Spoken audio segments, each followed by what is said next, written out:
Chicago to San Francisco, the city of San Francisco passing a new resolution to brand the NRA as a domestic terrorist organization. And it also encourages the city to limit relationships with companies that do business with them. The NRA has it coming to them, and I will do everything that I possibly can to call them out on what they are, which is a domestic terrorist organization. So is San Francisco setting a dangerous precedent for Second Amendment rights? Here to debate is Republican strategist Erin Elmore and Democratic strategist Kevin Walling. Thank you both for joining us this morning. We appreciate it. Of course. Heather, Erin, good morning. Erin, I'll start with you. Dangerous precedent? I mean, this goes so beyond that. So this was enacted by the San Francisco Board of Supervisors, and I'm quoting from their website. Their job is to respond to the needs of the people of San Francisco. You know what the people of San Francisco need? Housing. It's the most expensive housing market in the country, yet has the 7th highest homeless population in the country.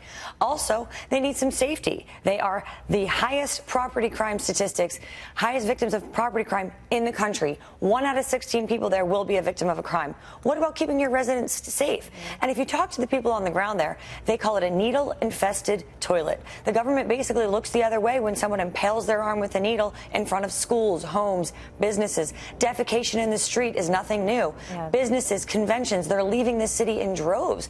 And yet we're calling out the NRA, an organization that often protects women. I am a member of the NRA. I just want to empower myself and have the ability to use a handgun. Yeah, I want to get Kevin in here to respond to that. And also this statement from the NRA, Kevin, on the resolution, which was an 11-member board. It doesn't really, in terms of legally, mean anything. They say this ludicrous stunt by the Board of Supervisors is an effort to distract from the real problems facing San Francisco, such as rampant homelessness, drug abuse, skyrocketing petty crime, just to name a few. The NRA will continue working to protect the constitutional rights of all freedom-loving Americans. So do you think that this is just a way to try to distract from the bigger problems? Yeah, Heather, it's a good question. I don't know if attacking the city of San Francisco is a winning argument for Erin or the NRA, but I do know that gun violence is on the rise. Over 100 Americans every day are killed by guns, either in a violent situation or by suicide.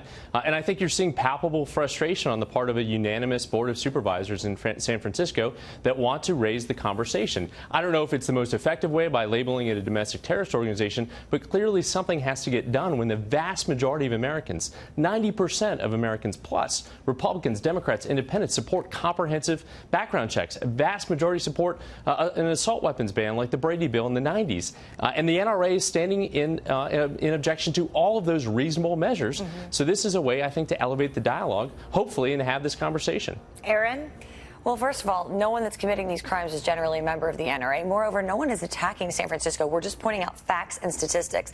Their violent crime statistics, by the way, 86% higher than the national average. So San Francisco does have real problems. The issues that we're discussing here today are real, and attacking average Americans who support the Constitution isn't the way to fix any sort of problem in any way, shape, or form. Kevin, you get the final word here. Yeah, it's an important conversation to have. I think we need to have reasonable people. Hopefully we'll see some action now that Congress is back in Washington to move forward on some kind of reasonable limit on background checks and on assault weapons. Yeah, but at the same time, we see where a background check would not have even helped in this latest shooting. I think, in fact, the last 2 mass shootings.